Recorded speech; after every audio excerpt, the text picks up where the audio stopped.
Doctor Nishi, senior IVF specialist from prime IVF. आज हम चर्चा करेंगे आईवीएफ की मेडिसिन के बारे में। ये कितने इंजेक्शंस लगते हैं, क्या होता है और कोई दवाई बीच में छोड़ दें तो क्या हो सकता है। आप काफ़ी क्वेश्चंस लेके आए हैं, आज हम उसी के बारे में डिस्कस करेंगे।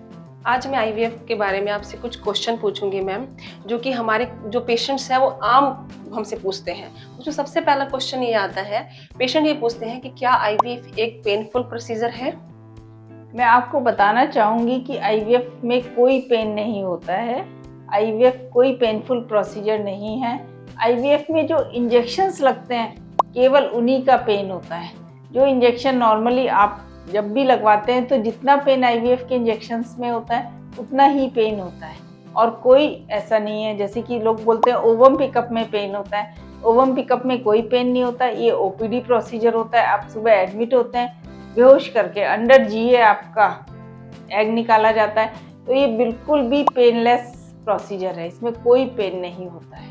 दूसरा ये कि जो इतने सारे हम इंजेक्शन लगाते हैं, पेशेंट हमसे ये पूछते हैं कि इतने जो इंजेक्शन हम लगाते हैं क्या इनका बॉडी पे कुछ साइड इफेक्ट तो नहीं है। देखो, जो आईवीएफ में हमारे इंजेक्शंस लगते हैं वो केवल ओवरी पे ही इफेक्ट डालते हैं। क्या होता है कि जैसे जनरल ओवुलेशन होता है उसमें केवल एक ही एग बनता है, पर हमें आईवीएफ के लिए मल्टीपल फॉलिकल्स चाहिए ताकि हमारे अच्छे एम्ब्रियो बने और वो हम सक्सेस रेट हमारी अच्छी हो सके। तो मल्टीपल फॉलिकल बनाने के लिए हम पेशेंट का प्रोटोकॉल डिसाइड करते हैं और उसको 10 से 12 दिन के इंजेक्शंस लगाते हैं। तो इन इंजेक्शन से केवल ओवरी पे इफेक्ट पड़ता है, मल्टीपल फॉलिकल्स बनते हैं। इनका कोई साइड इफेक्ट नहीं होता है, कोई बॉडी पे असर नहीं होता है।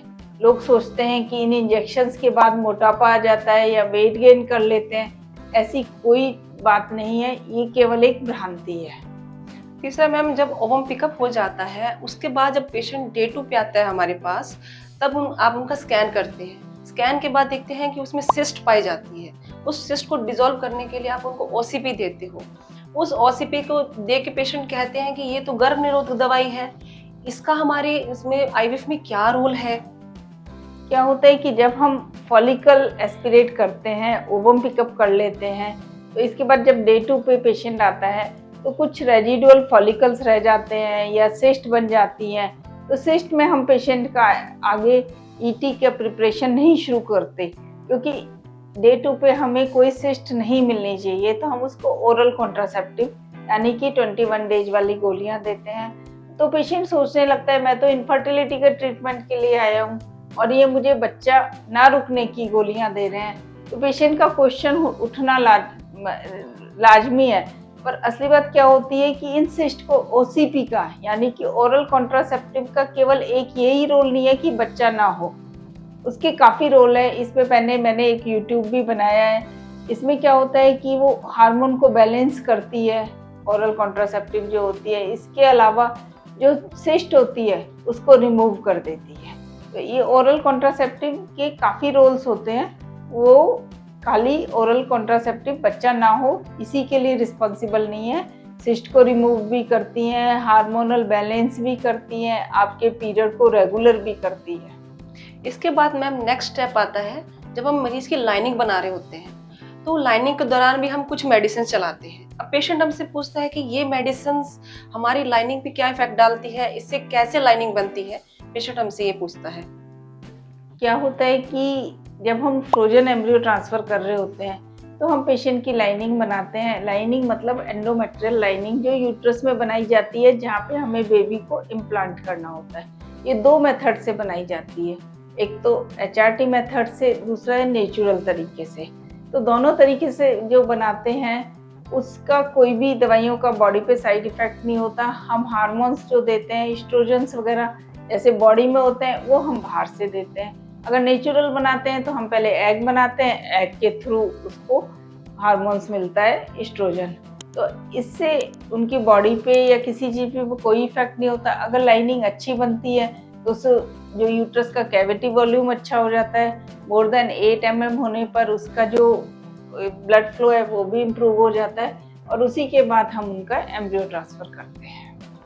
इसके बाद मैम पेशेंट हमारे पास आते हैं, वो कहते हैं कि हमारी कुछ मेडिसिन इस दौरान चलते बीच में कुछ छूट गई हैं। तो क्या ये अगर बीच में कुछ मेडिसिन छूट जाती है तो इसका कुछ साइड इफेक्ट या कुछ क्या इफेक्ट मैम बॉडी पे आता है? क्या होता है कि अगर आप ओरल कॉन्ट्रासेप्टिव यानी 21 दिन की गोली खा रहे हैं, वो आपकी बीच में छूट जाए तो आप नेक्स्ट डे 2 गोली ले सकते हैं, और अगर आप नहीं ले पाते हैं तो आपको ब्लीडिंग शुरू हो सकती है। इसी तरह से अगर आपकी लाइनिंग की दवाई चल रही है या नेचुरल वे से आपके एग बनाने की दवाई चल रही है, अगर आप बीच में छोड़ देते हैं तो कई बार आपकी लाइनिंग जो होती है वो कम हो जाती है, या आपको ब्रेक थ्रू ब्लीडिंग यानी कि पीरियड्स आ सकते हैं, या इसके अलावा जो आपकी मॉर्फोलॉजी है लाइनिंग की वो भी ख़राब हो सकती है। इसलिए मैं आपको एडवाइस यही करूँगी कि जैसा आपकी गायनी ने आपको दवाइयाँ बताई है टाइम टू टाइम वो लेनी ही है। जैसे कि जब हम इंजेक्शंस लगा रहे होते हैं तो उसमें कुछ ऐसे इंजेक्शंस होते हैं जो आपके एग को रप्चर होने से रोकते हैं, तो वो टाइम के इंजेक्शन हैं, तो वो आपको उसी टाइम, अगर 2 बजे लग रहा है तो आपको 5-10 मिनट ऊपर नीचे हो जाए पर 2 बजे ही लगाना है। तो मेरे विचार से आपको दवाई याद करके जरूर लेनी है, बीच में छोड़नी नहीं है। अब कई मैम मेल पेशेंट हमारे पास आते हैं जिनका स्पर्म काउंट कम होता है, मोर्टालिटी भी कम होती है। अब वो हमसे ये पूछते हैं कि क्या मेडिसिन के द्वारा, दवाइयों के द्वारा हमारी इस समस्या को दूर किया जा सकता है? ये आजकल बड़ा क्वेश्चन है कि मेल की इनफर्टिलिटी बहुत कोविड के बाद तो काफ़ी देखने को आ रहा है कि मेल के स्पर्म काउंट काफ़ी कम हो रहा है, मॉर्फोलॉजी कम हो रही है। तो इनको हम 2 से 3 मंथ्स तक की दवाई देते हैं, जैसे कि कुछ है CoQ10 है और काफ़ी मेडिसिन्स हैं वो हम देते हैं, उससे इम्प्रूवमेंट होने के चांस रहते हैं। पर सबसे अच्छी बात है कि हमारे पास लेटेस्ट टेक्निक है ICSI की, हमारे पास ICSI मशीन है। तो उसमें क्या होता है कि अगर आपके स्पर्म कम भी है तो उसको हम, जैसे एक एग के लिए केवल 1 स्पर्म की ज़रूरत होती है, अगर आपके 10 एग हैं और हमें 10 अच्छे मॉर्फोलॉजिकल स्पर्म मिल जाते हैं तो हम ICSI कर सकते हैं। तो लो स्पर्म काउंट आजकल कोई ऐसी प्रॉब्लम नहीं रही है, पर फिर भी हाँ दवाइयों से इम्प्रूव कर सकते हैं।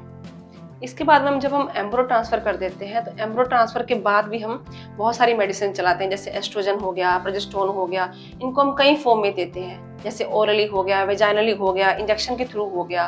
तो पेशेंट पूछते हैं कि इतनी सारी मेडिसिन चलाने का क्या मतलब है, क्यों इतनी सारी मेडिसिन चलाई जाती है, इसका क्या रोल है हमारी बॉडी में, इससे क्या इफेक्ट आता है बॉडी के अंदर?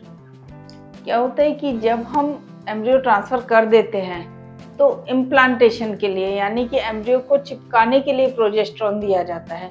तो कई बार क्या होता है कि प्रोजेस्टेरोन हम ओरली देते हैं तो कई लोगों का लीवर में जाके वो डिस्ट्रॉय हो जाता है, तो हम ओरली भी देते हैं, वेजाइनली भी दे देते हैं, और कई बार वेजाइनली उनका निकलने लगता है तो हम उनको इंजेक्टेबल भी देते हैं। पर ये प्रोजेस्टेरोन देना बहुत ज़रूरी है क्योंकि प्रोजेस्टेरोन ही इम्प्लांटेशन में हेल्प कर रहा है, नहीं तो आपका जो भी हमने एम्ब्रियो डाला है वो बेकार हो जाएगा, आपका नेगेटिव रिजल्ट आ जाएगा। तो ये जो पोस्ट ईटी मेडिसिन है वो बहुत ज़रूरी है और वो आपको ज़रूर लेनी चाहिए, टाइम टू टाइम लेनी चाहिए।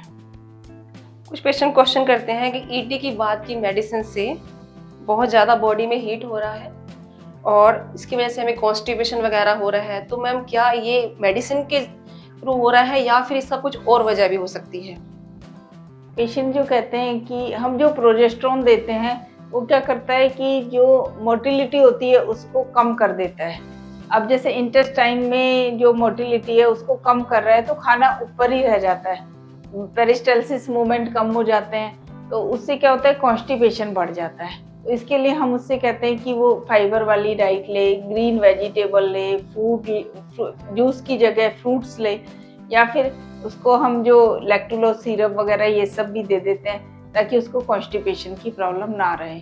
हाँ ये ज़रूर है कि जो हम पोस्ट ईटी मेडिसिन प्रोजेस्टेरोन वगैरह देते हैं उनसे कॉन्स्टिपेशन बढ़ जाता है, तो ये अपनी लाइफस्टाइल में चेंज करके या इसबगोल लैक्टुलोज लेके वो ठीक कर सकते हैं। जैसा कि अभी हमने IVF के इंजेक्शंस मेडिसिन्स के बारे में काफ़ी क्वेश्चन आंसर किए, तो आपको इससे पता तो चला होगा कि ये बहुत ज़रूरी दवाइयाँ होती हैं।